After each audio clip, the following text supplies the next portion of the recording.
वैसे भी अब ब्राह्मण समाज को किसी का भी चोखा बाटी आदि नहीं चाहिए। तो मायावती ने ब्राह्मण कार्ड खेल दिया है, तो क्या ब्राह्मण अब की बार बीएसपी की तरफ जा सकते हैं? ये भी एकदम चला जाएगा। माननीय बहन जी ने जो आशीर्वाद दिया है मैं उसका पूर्ण रूप से पालन करूंगा और इस बार माधवगढ़ की सीट जिता के बहन जी की झोली में दूंगा। मायावती टुकड़ों टुकड़ों पूरे प्रदेश में 5 मीटिंग कर दे मायावती ने, आप बता रहा हूँ हर एक पार्टी की हालत खराब है। ना तो मैं कभी झुकने वाली हूँ तथा ना ही कभी किसी के दबाव व लालच आदि में आकर अपनी पार्टी की मूवमेंट से पीछे हटने वाली हूँ। और ये बीजेपी बीएसपी अलायंस और 2027 में हम बहुजन की सरकार बनाएंगे, माननीय बहन जी को मुख्यमंत्री बनाएंगे। यहाँ पे गलती अखिलेश की भी है, अखिलेश ने रास्ते बंद कर दिए। उत्तर प्रदेश विधानसभा चुनाव में अभी भी 1 साल का वक्त बचा हुआ है, लेकिन देखा जाए तो अभी से ही 2027 विधानसभा चुनाव को लेकर राजनीतिक गलियारों में चर्चाएं तेज हो गई हैं। यूपी में जितने भी सक्रिय राजनीतिक दल हैं, चाहे वो बीजेपी हो, चाहे वो बीएसपी हो, चाहे वो सपा हो, वो अपनी पूरी ताकत झोंके हुए हैं। यानी कि सबको इस बार 2027 में अपने दम पर सत्ता में आने की चाहत बनी हुई है। इसी कड़ी में देखा जाए तो बसपा सुप्रीमो मायावती ने कल एक बड़ा ऐलान करते हुए 1 साल पहले ही अपनी पार्टी से के जालौन से एक आशीष पांडे को कैंडिडेट के रूप में टिकट दे दिया है।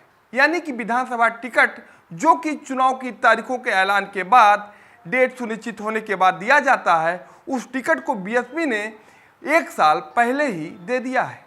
अब इसे लेकर यूपी की सियासत में कई तरीके की चर्चाएं तेज हो गई हैं।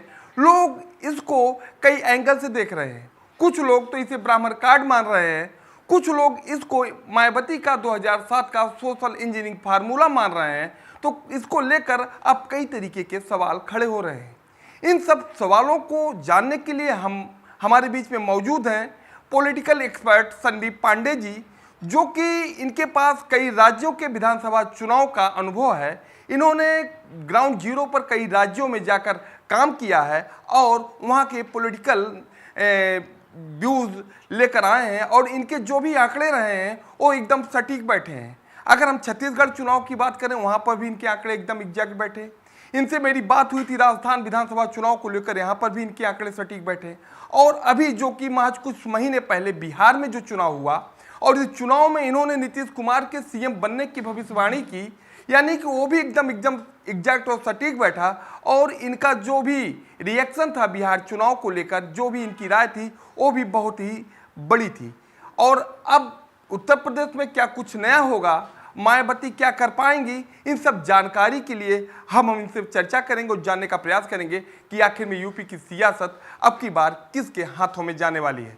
तो सर, पहला सवाल हम आपसे लेते हैं कि मायावती ने जिस तरीके से अनाउंस किया है, पहले ही आशीष पांडे को टिकट दे दिया है, तो इसको लेकर आप क्या बताएंगे कि क्या चल रहा है यूपी की सियासत में और बीएसपी इस तरीके से जो एक पॉलिटिक्स कर रही है, एक क्या दिखाना चाहती है? नहीं, मैं सबसे पहले थोड़ा इसको रिवाइंड करता हूँ। जी जी। जिस तरह से पिछले कुछ महीने में जो चीज़ें हुई हैं, तो मैं आपको सबसे पहले बता दूं कि बीजेपी जो है यूपी की, आप जानते हैं, सिंगल लार्जेस्ट पार्टी है। और कहीं से भी 27 में ऐसा दिख नहीं रहा था कि उसकी सरकार ना बने। बीजेपी में सब कुछ ठीक नहीं है, एक तो ये बात है, ये पब्लिक भी जान गई है। मायावती का जो फ्रेम में आना है ना, और जो ब्राह्मणों की जो नाराज़गी है, या यूँ कह ले जो सवर्ण नाराज हो रहे, जो और बिना ब्राह्मण के यूपी में पॉलिटिक्स थोड़ी मुश्किल है। क्योंकि ब्राह्मण वो कौम है जो सिर्फ वोट देता नहीं है, वोट को थोड़ा सा पोलराइज्ड भी करता है, माहौल बनाना जिसे आप कहते हैं, है ना। तो ये मायावती को मालूम है। आप अगर जब मायावती के उस सोशल इंजीनियरिंग पे चलोगे तो ये उन्होंने किया भी है ब्राह्मणों के को लेके, वो टाइम आपको पता ही है। अब सवाल ये उठता है कि 1 साल पहले ही वहाँ सीट डिक्लेयर क्यों की। वो सीट की आपको खासियत बताते हैं आपको। इससे पहले भी जो पिछला चुनाव था 2022 में, उसमें भी भाजपा वहाँ जीतती है, लेकिन आपको ये जान के हैरत होगी कि दूसरे नंबर पे बसपा थी वहाँ। ठीक है, मतलब वहाँ भी सपा से वोटिंग परसेंटेज ज़्यादा था। उस सीट की बात कर रहा हूँ।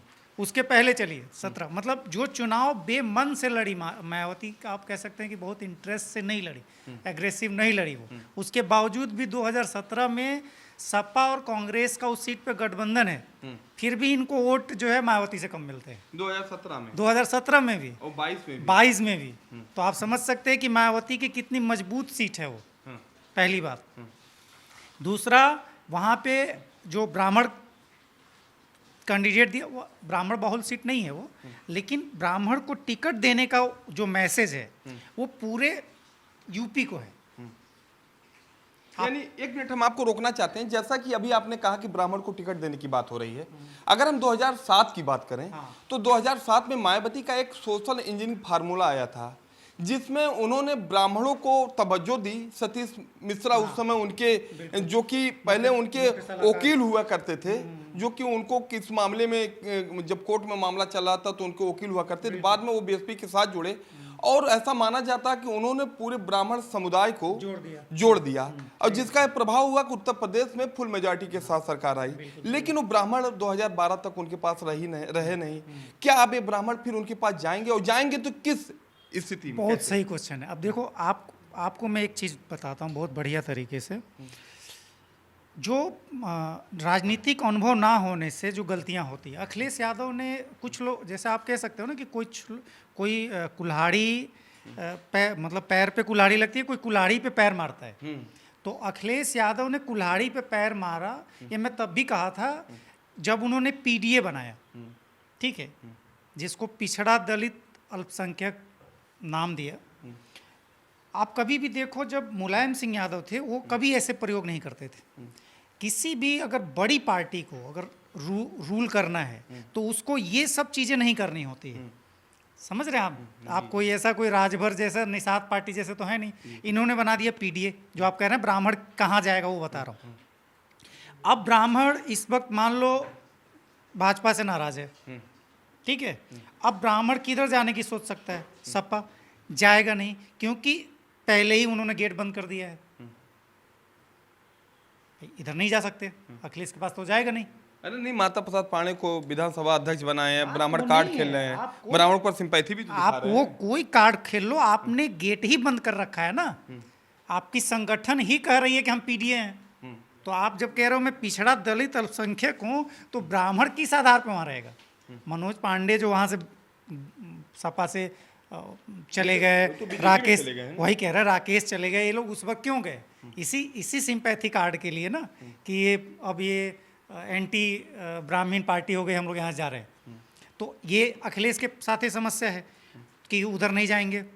कांग्रेस निश्चित तौर पे एक विचारधारा उसका जो है वो मतलब सबको लेकर चलने का है, लेकिन कांग्रेस में इसलिए नहीं जाएंगे, कांग्रेस का जनाधार ही नहीं है भाई। वोटिंग शेयर जो है जिसके 2.77% रहे हो, तो वो उस पार्टी के पास जाने का कोई उनको मतलब भी नहीं दिखता है। तो कांग्रेस से यहाँ माइनस हो गई, सपा कांग्रेस ऑलरेडी माइनस हो गई, बच गई बीएसपी से ब्राह्मण को कोई बहुत समस्या नहीं है। एक सवाल हम और आपसे जैसे बीएसपी को लेके पूछेंगे, चूंकि अभी बीएसपी देखा जाए तो यूपी विधानसभा में अभी से सबसे ज़्यादा एक्टिव मोड में आ गई है। देखा जाए इसके वोट प्रतिशत, लगातार चुनाव होते जो इसके परंपरागत दलित वोट प्रतिशत है, ये लगातार इसमें बढ़ोतरी देखने को मिलती, भले एक सीट ना जीतती हो। लेकिन इसी के साथ सबसे बड़ा सवाल ये भी उठ के निकल के सामने आता है कि जिस तरीके से इनके मायावती ने अपने पार्टी के बहुत से नेताओं को एक साथ बाहर का रास्ता दिखाया, चाहे वह रामचंद्र राजभर रहे हो, चाहे लालजी वर्मा रहे हो, चाहे खुद जो इस समय समाजवादी पार्टी में चले गए हैं बांदा वाले अपने नसीमुद्दीन सिद्दीकी हो, तो कई बड़े नेताओं को इन्होंने पार्टी से बाहर कर दिया। क्या ऐसा इसका प्रभाव था कि जो बीएसपी का इतना डाउनफॉल हुआ, और अगर हो भी गया है तो फिर बीएसपी इस समय जो कि राजनीतिक माहौल उत्तर प्रदेश में है जिसमें बीएसपी एकदम धरातल पे, तो अपने को इतना एक्टिव कैसे कर पाएगी, ये भी एक बड़ा सवाल। नहीं, मैं बता रहा हूँ, जैसे देखिए, मैं शुरू से आप देखेंगे ना तो जो बीएसपी है वो मायावती के इर्द गिर्द ही रही है। कभी भी उसमें जो डिसीजन मेकिंग जो पावर है वो मायावती का रहा है। मतलब आप ये समझ लो कि एक राजा जैसी हैसियत कि आप हैं और 2 मिनट बाद कहेंगे कि आप नहीं हैं। तो वो एक अलग मैटर है। नहीं, पार्टी सुप्रीमो किसी भी दल में जाइए, अगर आप बीजेपी में जाएंगे, हर जगह अमित शाह है, मोदी हैं, उनके सामने क्या चलेगा, योगी हैं, तो सारी चीजें चलती नहीं, हैं। लेकिन वो लोग जैसे वो दिखा केशव मौर्य पे भी सवाल उठा नहीं नहीं नहीं नहीं, मैं बता रहा हूँ, लेकिन कोई भी पार्टी ऐसा शो नहीं करती है। वो दिखाती है कि ये संगठनात्मक है, ये निर्णय जो है, कांग्रेस भी देखिए अभी कोई उनको प्रवक्ता बनाना था तो उन्होंने वोटिंग कराई, इंटरव्यू कराए, तो कोई भी पार्टी ऐसे थोड़े दिखाती नहीं, है। अगर कांग्रेस की बात करते हैं, मल्लिकार्जुन खड़गे हो, मैं मानता हूं कि मल्लिकार्जुन खड़गे 84 साल उनकी उम्र हो गई है, इनके पास इतने बड़े नेता थे शशि थरूर, जिनको मौका मिलना चाहिए था प्रेसिडेंट बनने के लिए, लेकिन कहीं न कहीं उसमें भी राहुल गांधी का प्रभाव था। मैं वही बात कह रहा हूँ। तो नहीं बन पाए। जैसे होता क्या है कि आप कोई इस तरह से नहीं दिखाता जिस तरह से मायावती शो करते हैं। मैं ये कह रहा हूँ, मतलब हर पार्टी के पास आप जाके पूछेंगे तो ये नहीं कहेंगे, लेकिन मायावती के केस में ऐसा दूसरा रहा है। उनके आप बैठने का स्टाइल देखिए, उनसे जो लोग मिलने जाते थे वो देखिए, तो पूरा शो करती थी कि I am the whole soul. अपने ही भतीजे को 2 मिनट में कहा कि अब तुम नहीं हो, बंद करो प्रचार। तो कुछ मायावती डिसीजन खुद लेती हैं, वो उनका शुरू से ये नेचर है, ये हर आदमी जानता है। इसीलिए मायावती को ये कहा जाता है। दूसरा, मायावती के पास एक फिक्स वोट बैंक है जो हमेशा उनके साथ रहा है, हमेशा रहा है। जब मायावती ने बिना मन के चुनाव लड़ा है, फिर भी उनके 35-40 हज़ार जो उनके वोट हैं वो मिले हैं। जैसे जिसको भी कैंडिडेट दे, टिकट दे, असेंबली में, असेंबली की बात कर रहा हूँ, मतलब असेंबली में किसी भी जगह पे अगर हाथी सिंबल है तो वहाँ पे इतने वोट किसी को भी मिल जाते हैं। तो ये एक बड़ा बड़ा प्लस पॉइंट है मायावती के लिए। दूसरा क्या है, इसमें एक बहुत बड़ा खेल है, ये मैं आज थोड़ा सा हिंट आपको दे देता हूँ। यहाँ आप बहुत ज़्यादा चांस है कि आने वाले समय में भाजपा और बसपा मिल के सरकार बने। भाजपा का बीजेपी का बसपा के साथ अलायंस हो सकता है? अलायंस नहीं होगा। हाँ, नहीं सर, नहीं लड़ेंगे अलग, लेकिन सरकार बनाने में क्या बीजेपी तो फुल मेजॉरिटी के साथ आने की बात कर रही है। नहीं आएगी ना। जैसे जो बीजेपी की अभी स्थिति है वो फुल मेजॉरिटी वाली नहीं है, क्योंकि बीजेपी में सब ठीक नहीं चल रहा है। और जब परिवार में अंतर कलह आ जाता है, जब देखेंगे आप, होता है ना, तो वो वहाँ पे फिर आदमी सोचता है ना, फिर वो अहंकार वाली। योगी जी 11 करोड़ का निवेश लेके आ रहे हैं, प्रदेश को नई दिशा दे रहे हैं, 11,000 करोड़ रुपए का, हाँ, करोड़ का निवेश लेके आ रहे हैं। उसके बाद इस तरीके की चर्चाएं चल रही है, जापान से इतने अच्छे संबंध, यानी उत्तर प्रदेश को हम एक औद्योगिक हब बना रहे हैं, ये सब चर्चाएं चल रही। तो ऐसा माना योगी से समस्या नहीं है, प्रदेश में लोग योगी को चाहते हैं, इसमें कोई डाउट नहीं है। अगर योगी खुद ही, मतलब योगी के फेस पे चुनाव लड़ा जाए तो निश्चित तौर पे आप सीएम योगी हो जाएंगे, उसमें कोई डाउट नहीं है। समस्या वो नहीं है, समस्या जो इंटरनल जो संगठन है बीजेपी का, जो पूरा संगठनात्मक ढांचा है, वो अलग अलग पैटर्न पे कंट्रोल होता है। अच्छा, एक चीज आप मुख्यमंत्री को लेके देखेंगे, आप शिवराज सिंह चौहान, मैं आपको थोड़ा बता दूं तो क्लियर होगा, बीजेपी कभी भी किसी को जैसे पिछले कुछ सालों में देखेंगे तो अस्थाई नहीं होने देती। जैसे शिवराज सिंह चौहान का बहुत बड़ा रोल था मध्य प्रदेश में, सरकार जो बनी उनकी फॉर्म हुई, मैं था मध्य प्रदेश में, बहुत बहुत बहुत बड़ा रोल था, लेकिन देखिए उसको मोहन यादव को मुख्यमंत्री बना दिया, है ना। आप राजस्थान में भी देख लीजिए, है ना, तो आप देखेंगे कि वो वसुंधरा राजे वाला फ्रेम देख लीजिए। तो बीजेपी कभी भी किसी लीडर को इस्टेब्लिश मोड में नहीं वो करती। तो क्या मानेंगे, ये तो ठीक चल रहा है, लेकिन एक ब्राह्मणों की बात किया जाए, उत्तर प्रदेश में जो 80 विधानसभा सीटों पे ब्राह्मण बाहुल्य या 100 प्रभावित करते हैं, क्या आपकी बार ब्राह्मण? अच्छा, आप ये बताइए, क्या ये बीजेपी को नहीं मालूम है कि जो ये सब कर रही है उससे उसका नुकसान हो रहा है? बिल्कुल मालूम है। क्यों नहीं पता होगा कि वो जो चीज़ें हो रही हैं उससे उनका कोर वोटर, भाई जनरल कैटेगरी, भाई सामान्य वर्ग, उनका फिक्स वोटर, उसको अपने से क्यों काट रहे हैं वो? भाई ये तो आप नहीं, आप अगर ऐसा कर रहे हैं तो सामान्य वोट लेके बीजेपी कभी सत्ता में नहीं है। जब उसने अपना ओबीसी कार्ड खेला और यादव को छोड़ दिया जाए तो जितने भी ओबीसी लोग, बिरादरी के लोग थे, कहीं न कहीं बीजेपी से जुड़े हैं। इसी की बात है कि 325 सीटें जीती हो, 264 सीटें जीती हो। अननेसेसरी ये करने की क्या जरूरत थी भाई? सामान्य वर्ग जो है, ब्राह्मण तो ऐसे भी साथ था भाई, ब्राह्मण का उनका कोई लीडर ऐसा नहीं कि बहुत एग्रेसिव था, लेकिन ब्राह्मण ऐसे ही माना जाता था कि भाजपा का वोटर है, ये था ना। तो ये करने की क्या जरूरत थी, आप जरा इस पे सोचिए। नहीं, एक दूसरा सवाल है, जैसे जिस तरीके से 100 ऐसी विधानसभा सीटें हैं उत्तर प्रदेश में जिसमें ब्राह्मण एक निर्णायक भूमिका में आता है। अगर जो चाहेगा तो कहीं न कहीं किसी भी पार्टी का गेम बदल सकता है। तो मान के चलें कि जिस तरीके से मायावती ने ब्राह्मण कार्ड खेल दिया है, तो क्या ब्राह्मण अब की बार बीएसपी की तरफ जा सकते हैं? ये भी एकदम चला जाएगा। मैं आपको एश्योरेंस दे रहा हूँ कि एकदम जाएगा। आप ये जो सीट बता रहे हैं ना, ये जो माधोगढ़ जालौन, जो माधोगढ़ आपको मैं आज बता रहा हूँ बीएसपी जीतेगी। बीएसपी यानी कि उत्तर प्रदेश में अगर इस तरीके के जिस तरीके से आप बता रहे हैं, इसका मतलब बीएसपी भी एक बड़ा परफॉर्मेंस अच्छा कर सकता है। एकदम बीएसपी इतनी सीटें ला लेगी कि बीएसपी के बगैर किसी की सरकार नहीं बनेगी।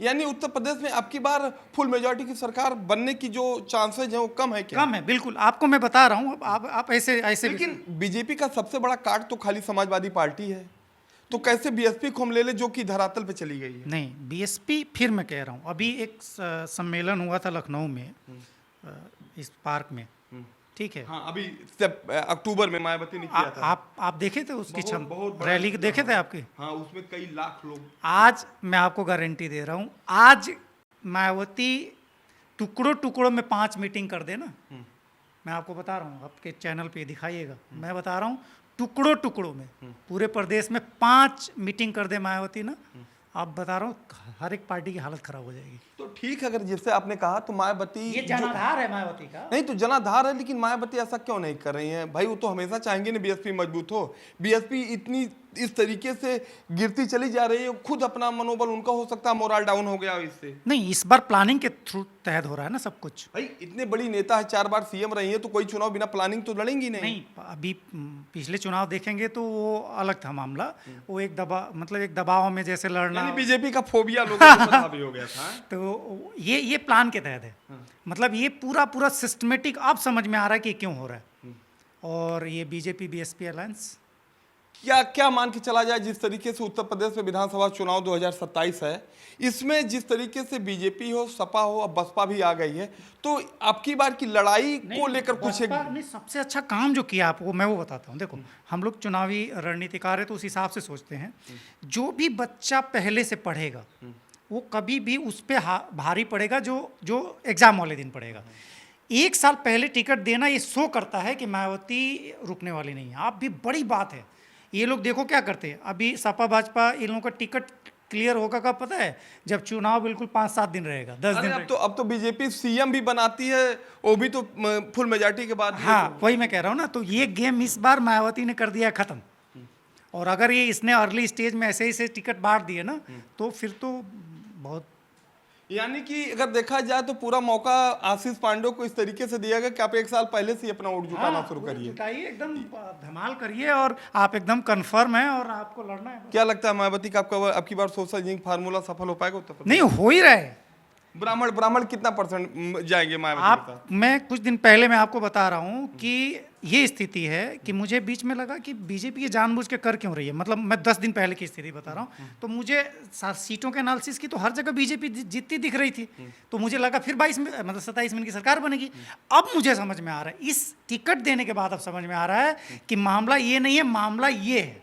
लेकिन ब्राह्मण जिस तरीके से इस समय, क्योंकि मेरे उस पोस्ट पे जहाँ इतने रिएक्शन आते थे, किसी का रिएक्शन नहीं आया बीजेपी के पक्ष में।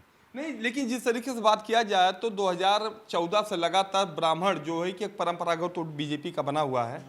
अब आने वाले समय में क्या ये जाएगा समय, वो भी बसपा के साथ, जिसकी हैसियत इस समय उत्तर प्रदेश में 0 है, ये भी एक बड़ा सवाल है। तो इसको लेकर आप बताइए। ब्राह्मण हमेशा ये भी बताया जाता है कि ब्राह्मण ठीक उसी के साथ जाता है कि जिसको देखता है कि वो आने वाले समय में सत्ता में आ सकता है। तो इसको लेकर देखा जाए, हो सकता है अगर बीजेपी से नाराजगी हो, समाजवादी पार्टी में जाए, तो बीएसपी को कैसे ब्राह्मण पसंद करेगा? नहीं, बीएसपी ने कभी ब्राह्मण को नुकसान उस तरह से नहीं पहुंचाया। मतलब आप बीएसपी का थोड़ा सा अच्छा रहा है, मतलब इस मामले में सॉफ्ट रही है। बीएसपी का कॉर्नर सॉफ्ट रहा है। और जिस तरह से मायावती पिछले आप देखेंगे ट्वीट जो कर रही हैं लेके ब्राह्मणों का, उसमें आप देखोगे तो ये देखोगे कि वो बहुत ही ब्राह्मण के लिए, ब्राह्मण बहुत गुस्से में है एट द प्रेजेंट टाइम। क्यों? जिस तरह से जो भाजपा गलतियां कर रही है उसको लेके, जिस तरह से उसको, तो पूरा फॉरवर्ड हो सकता है ना, तो ब्राह्मण तो अकेले इंडिविजुअली हो नहीं सकता। नहीं, ब्राह्मण क्यों है इसका मैं रीज़न बता रहा हूँ। पूरा फॉरवर्ड है, लेकिन योगी जो है वो एक ठाकुरों के नेता माने जाते हैं, है ना। तो वो जो ठाकुर वाला जो कॉर्नर है वो योगी से बैलेंस है मान लो। लेकिन ब्राह्मण बिल्कुल भी बीजेपी के नाम पे एकदम इस वक्त ब्लास्ट है ना। तो ये जो बेनिफिट है वो बसपा की तरफ जा रहा है। तो कुल मिला जुला कर अगर हम देखें तो जिस तरीके से अभी ये चर्चा चल रही है, खासकर मायावती के आगामी विधानसभा चुनाव को लेकर अभी से ही टिकट एक बात बांटने और बताना जरूरी है, यहाँ पे गलती अखिलेश की भी है।